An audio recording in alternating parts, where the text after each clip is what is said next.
Have you been thinking, how am I going to move forward this year, especially in a leadership role? Then you're going to want to listen to this episode as we talk about how we can lift as we climb. Hello, lovely dynamic women. Welcome to the Dynamic Women Podcast. I'm Diane Rolston, your host, and we have the talented, creative leader here, Heather Odendaal. Hi, Heather. How's it going?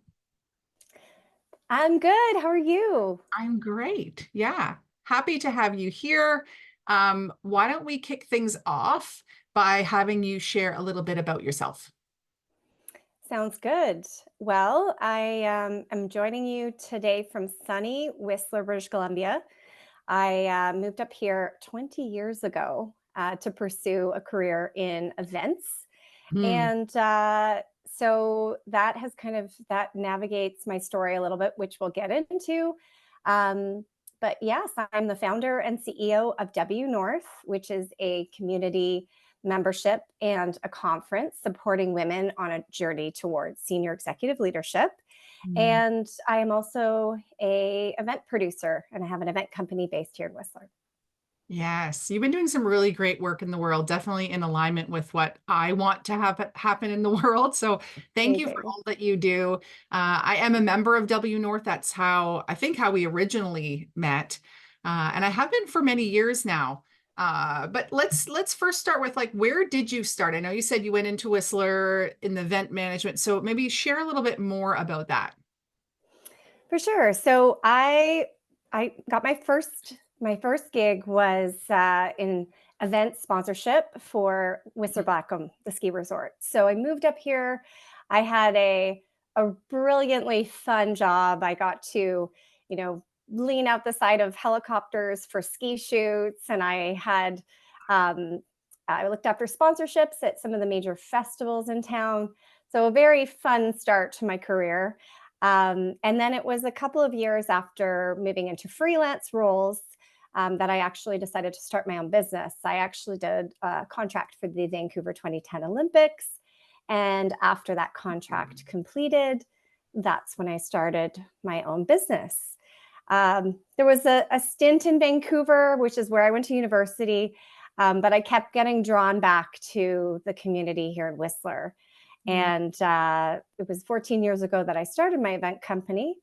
And then I was actually, I can get right into the story and the foundations of when and why I started W North. I was actually, back up for a second. I want to acknowledge that when you first start a business, I always say this, it's, not always, getting the right clients or all of the clients that you need. So I actually picked up a part-time job, and I was a wine sales rep for a Fortune 500 company that was based out of New York, and loved that role. It allowed me to grow my business on the side, but also have kind of a more of a corporate role Mhm. where I was doing on in-person sales for the Sea to Sky, Sunshine Coast, and West Vancouver. And but it was that experience at that company, a large, previously family-owned company that went to IPO and then was publicly traded on the New York Stock Exchange, and saw the stock move from $17 to $242 while I was at the company. And you'll all ask, how many shares did I have? Not many, because I was quite young when I was working there. Wish I had more. But the point being, it was a very competitive environment. It was a very, there were moving targets all the time. And so it was a cutthroat industry. And it was that experience that sort of gave me that window into being a mid-management professional in a large corporate environment. And actually, at the time, even though I had on-site and in-person responsibilities, I was essentially one of the few remote employees for the company. So I had that other layer of being a remote employee and having proximity bias because I wasn't near a head office. So it was that experience that led me to sort of go on a journey to find a community that was really supporting women at a particular life stage and a particular career stage. Ambitious women, driven women who had their eyes on bigger things, bigger, either building businesses or being in the C-suite one day. And it was kind of that experience and looking for that community. When I couldn't find it, I started the first WNORTH conference in 2015. Yes, yes. And being that you have the event background and you still do events, but that was probably a nice just movement into it. But WNORTH has grown into so much more. So listeners, we're going to kind of dive into this idea of like lifting as we climb, the importance of that for women in corporate or in their own businesses, as you were saying. And so listen to as Heather and I talk this through for areas that you think like, wow, yes, I'm lacking in that. I'm looking for that. I don't know how to get forward, because that's what we're really going to cover today is how you can get forward, move forward towards your goals, how you can move up in the ladder where you might feel like there's a little bit of a glass ceiling there. Or I just recently talked when I was doing the opening keynote for the recent LEAP conference about the broken rung, how a lot of women aren't even getting past that first opening level of management. So if you're desiring any of this, definitely this episode is going to be for you, because we're going to talk about that and some strategies and tools that you can use in order to move yourself forward with others around you. That's the key piece, with others around you. So WNORTH, it has grown from this one conference into so much more. So speak maybe about what was your original idea, and then where are you today with it?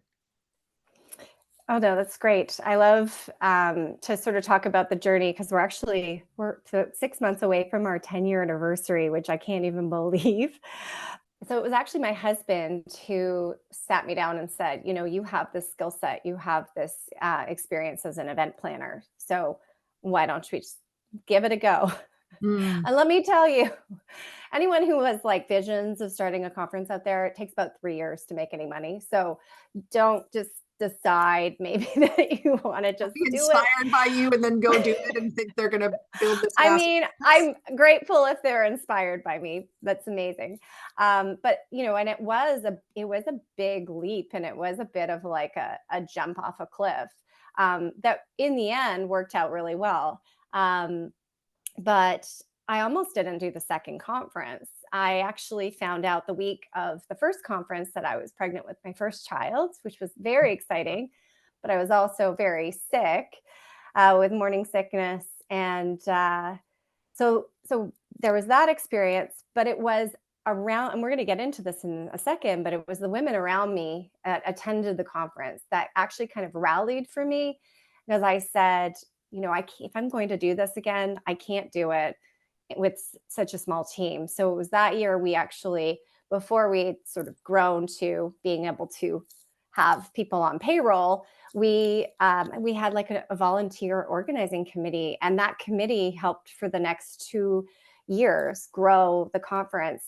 Wow. And the evolution to kind of the bigger things that you're alluding to was actually a lot of the women who were coming year after year to the conference and having that experience and putting their hand up and saying, I absolutely love this, but I need more of it in my life. I need some more of this community in my city. I'm in Calgary or I'm in Toronto. And before we even launched the membership, we started doing our Connect dinners. So these dinners we started doing at the conference in Whistler, and we kind of evolved them. And they were a great marketing strategy too, to like take the WNORTH experience out into the world. So that was kind of our first evolution. We started doing Connect dinners, and they were really kind of taking off, and we experienced that a lot of women wanted to kind of build out a membership in a community. So this was always, I like to tell the story that this was member driven, the membership launch. So we started with 6 chapters. We now have 10. And we have, right now we have 6 chapters in Canada, and we're just rebooting. So we've had New York the whole time, but we're rebooting San Francisco and Austin. post-pandemic, and we have a chapter in London as well, London, England. So, the model and the membership kind of grew. We launched in 2018, so we're just coming up on 6 years. And it's a hybrid membership that, as you know, because you're a member, we offer stuff virtually as well as in person. And so I think every member has a different experience and different access depending on where they live. Some people don't live in a chapter city. So we've now moved to, I believe we've hosted over 400 events in variety of sizes, from Connect dinners all the way to our conferences. And I think the base of what we do is bringing women together to support one another's growth. So that's kind of a little bit about the evolution. Yeah. And so listeners, I want you to really pick up on the fact that Heather kind of did what she wanted to do, did what it was in her skill set, then listened to someone else who was believing in her and giving her kind of the little bit of a push. And then she asked for help to make it happen. And then she continued to listen to her people. And so in your business, if you want to move your business forward, you got to listen to your audience, listen to your clients and your customers, and see, what do they need? What do they want? And that's how really this is built out to be more than it originally was. Like you didn't have this big vision. I'm going to create this multi-chapter, membership driven, multi-country organization, but you did. And I'm just going to read out the mission, and then I'd love to hear a little bit more, because you're very very well like researched on gender equality, the pay gap, all the stats in there. I'm not going to like put you on the spot for stats and where they came from, but just anything that you want to share. I'm going to read out your mission statement first: to develop more women to leading positions in business. In doing so, we will elevate the teams they work in, the families they lead, and the communities in which they live. So it's really around the leading positions. And there's also that element of, when we are supporting these women, it's more than just the women that are affected, and in a positive way. It's the communities, it's their families, them feeling supported. They're able to show up for their family in a better way. Before we started doing a lot of our content, I really noticed this, especially in corporate leadership. There was not a lot of wellness talk. It was like, well, internal corporate leadership, it was all about, negotiation, or it was about executive presence, or it was just very focused on how you show up at work. And so when we started doing it, we of course have that content, but we wanted to see content that was also focused on the personal side and the wellness side, and the things that thankfully have, over the last 10 years, have creeped into corporate culture and learning and development a little bit more. But also looking at a lot of the leadership training from a gendered lens, from a female's perspective, because a lot of the business books, and Carrie Gallant, who posted something a few years ago that I'll never forget, which was basically, a number of top 25 business leadership books, and not a single one was published by a woman. That is shifting, but we were always getting a lot of our content and our leadership driven training from a male's perspective. So those are some of the things that I wanted to see change.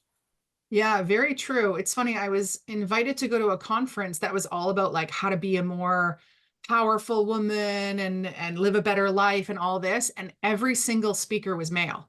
And I thought, how?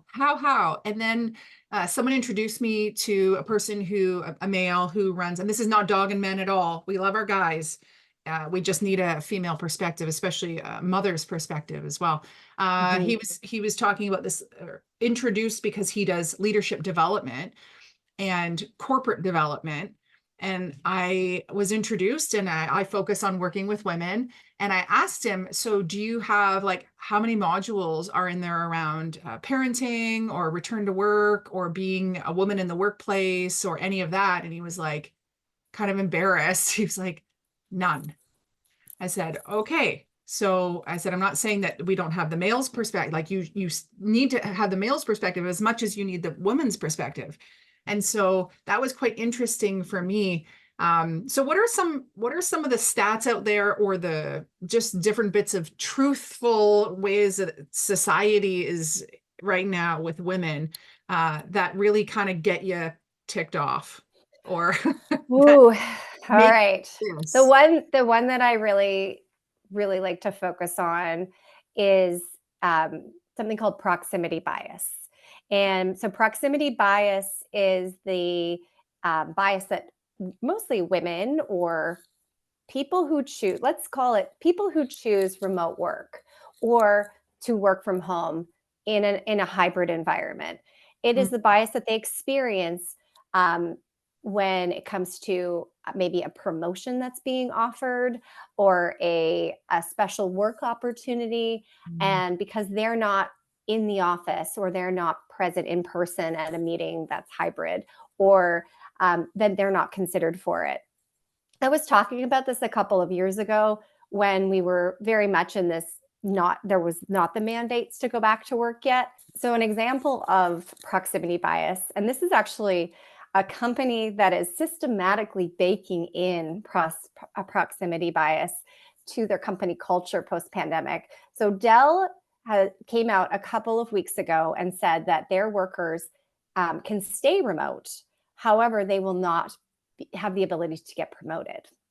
So Dell was actually a company that pre-pandemic was remote first, and they have, although they have their headquarters, they actually did have a really strong culture for remote work.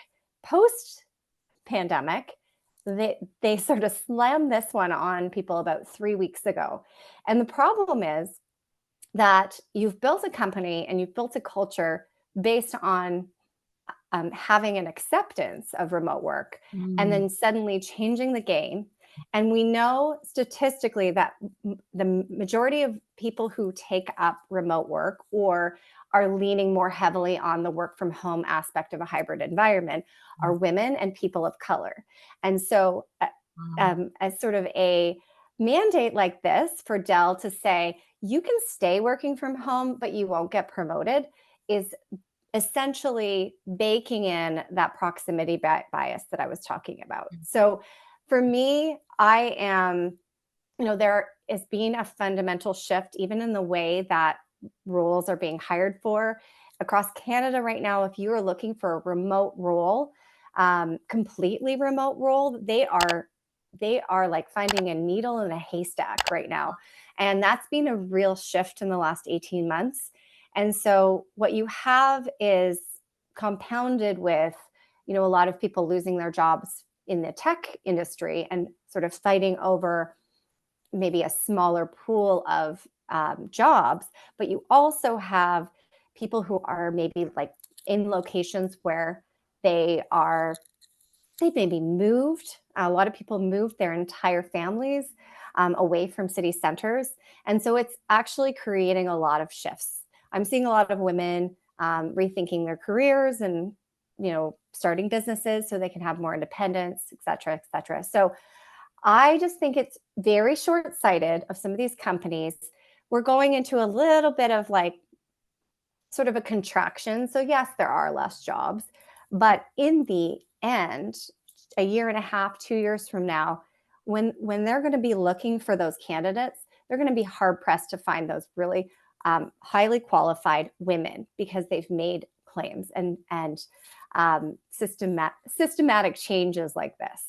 Yeah, and it's sad because there have been so many organizations, so many women who have kind of stepped forward to say, we're not going to deal with this anymore, and did the whole lift as we climb idea of mentoring others, being sponsors for others, doing all of these things in order to have more diversity and inclusion, to bring in both genders, to bring in people of color.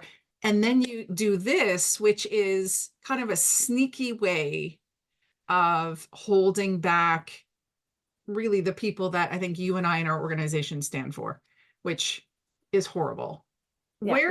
Where do you hope, and then I would love for you to, we're going to talk about the Lift as We Climb conference as well, but what are like your future desires for women in leadership? So I one of the things that I like to speak about with regards to sort of breaking systemic barriers down for women is I'd like to see us change and shift some of these like really traditional structures. One of one of my friends in the UK started a company which is unfortunately no longer she had to fold the company a few years ago, which is actually the saddest part of this whole story. But it was around job sharing. And so this idea that, you know, we are held from a corporate perspective, we are held to a 40 to maybe 50-hour work week. And that's it. There are very few options outside of that. And so the concept of job sharing is actually two individuals sharing the same role, and there's usually a crossover day. So there is a cost. It is about 20% more than a traditional hire, but you essentially have two brains and two people behind each job. They work 3 days a week. And what this also allows for, obviously, it's a little bit more of a flexible environment, but it also allows for an enormous amount of brain power in those 3 days that you do get those people. So I, as one of the examples is actually in Switzerland. When you are looking on a job site similar to like Indeed.com, you can actually search by percentage of the week that this job works. So you can search 60%, you can search 80% for a 4-day work week. And that is because they have fully embraced this model that not every corporate job has to be 40 hours a week.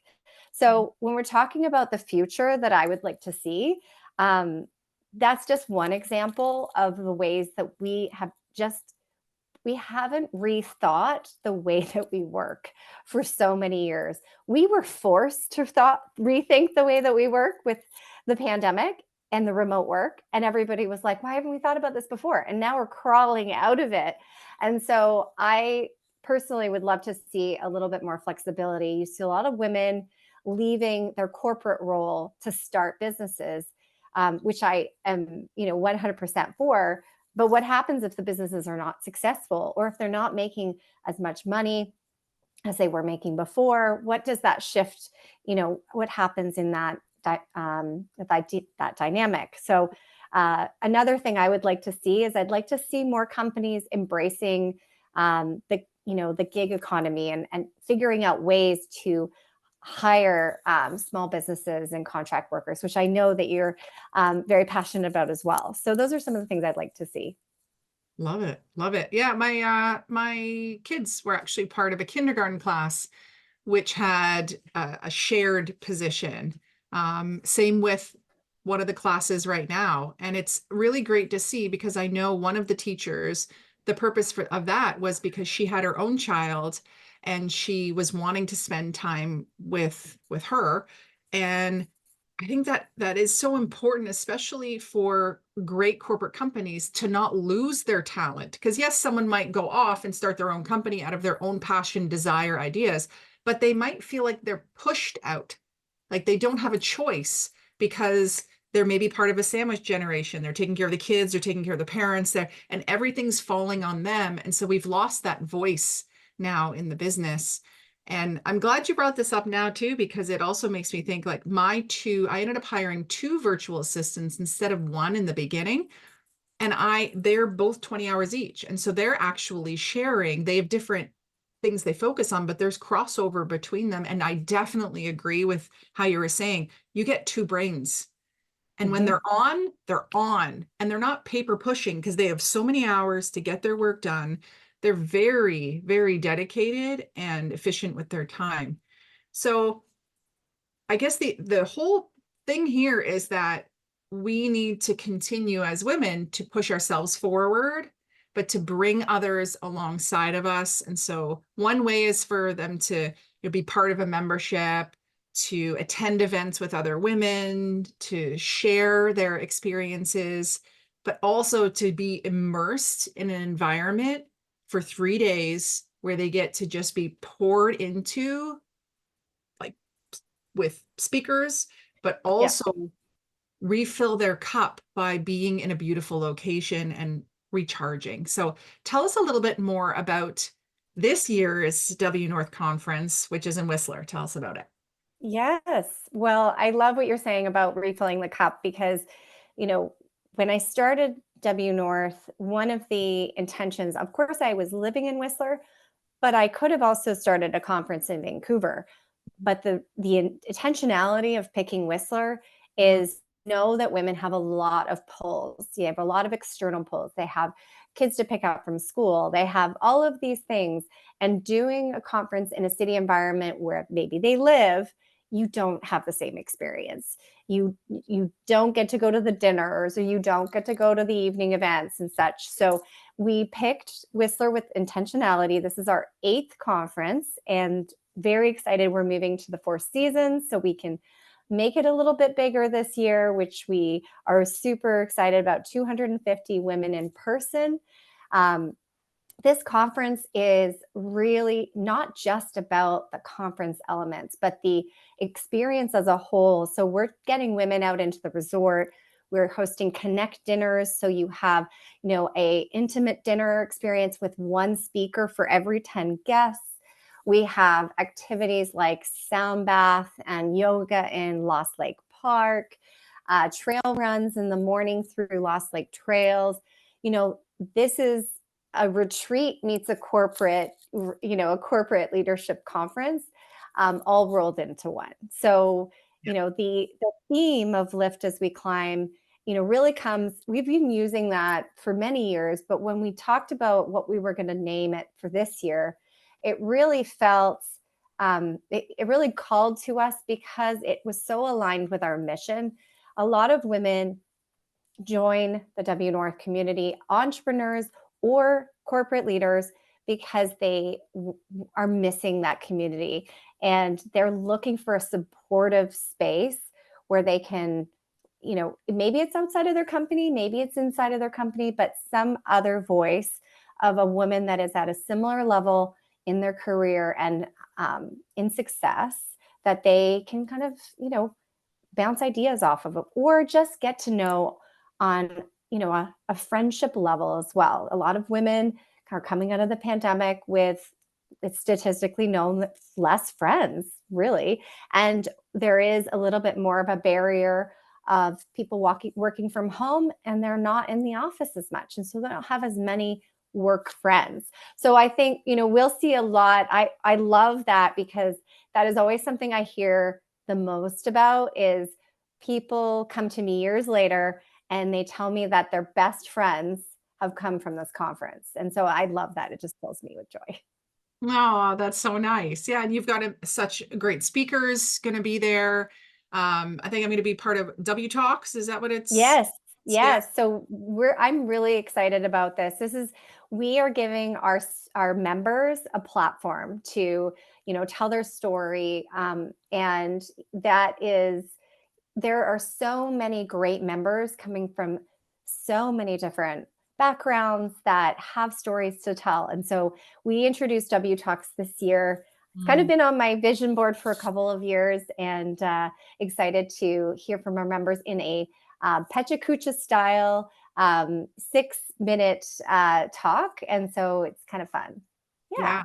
Yeah, It'll be fast and furious. Love it. totally. Yeah, it's going to have to be one strong message in that time. Yeah. So with this, listeners, like, if you're a professional woman in corporate, this is a great place to learn so many things that are going to help you to move forward. Or hey, if you're happy with where you are, it's still going to help you in the day-to-day of your work. And business owners like me, it's going to be different. Some of the topics you might be like, I'm not really in corporate, but I'll tell you, the people that you're going to meet, and if you show up at every single talk with the idea of, I'm going to take one nugget from this, or one stat that's going to fuel me, or I'm going to meet one good person. That's all you need. And then it's a good investment of your time and your money. So corporate ladies, talk to your company, get this covered by them as continuing education. I'm sure there's a budget in there somewhere for you. Sell them on the idea that this is going to help you, and you're going to bring back your ideas to the other, maybe women in the office or other people on your team. And those of you who have your own business, this is an investment, and you get to write it off. You get to write off the hotel, food, everything. And I love that you have it in Whistler, Heather, because if it was in Vancouver, I'll tell you, I'd be staying at my house. I'd be driving in each day. I'd still have responsibilities and people who would need me at night. And I'm so looking forward to being in a king size bed all by myself. And I'm skipping out on the yoga because I want to sleep in and just chill and enjoy.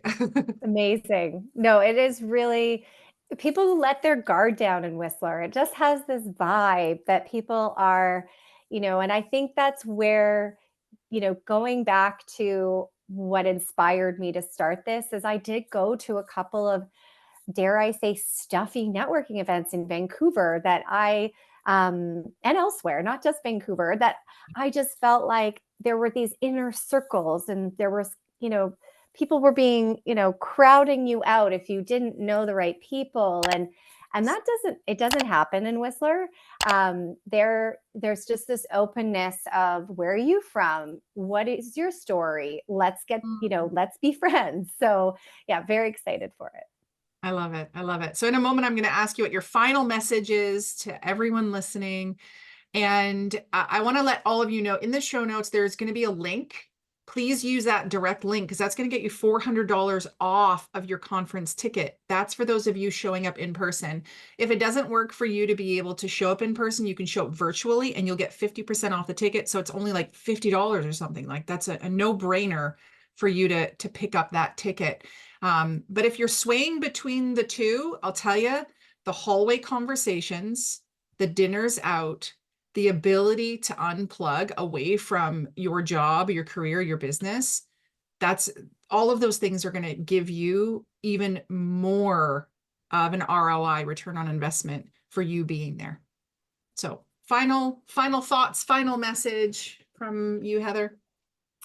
Yeah, I think my final message is, wherever you're at in either your business or in your career, find, it could be WNORTH, but it could be other platforms or organizations, but find your people.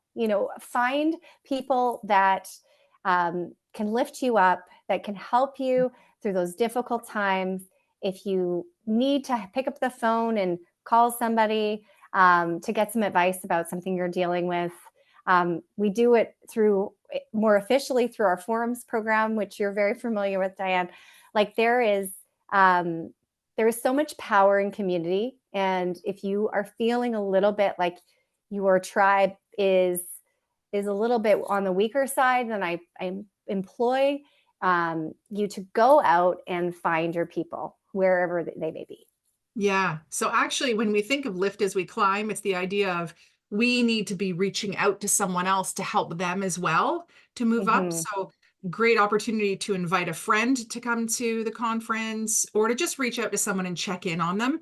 But also, please, please, please, everyone, put your hand out and ask for help, and ask to be lifted as well, because you're just as equal in the partnership there to say, hey, bring me along. Hey, where are you going? Hey, what's happening here? Hey, can you help me with this? It's also on us. The onus is on us to put ourselves forward for that as well.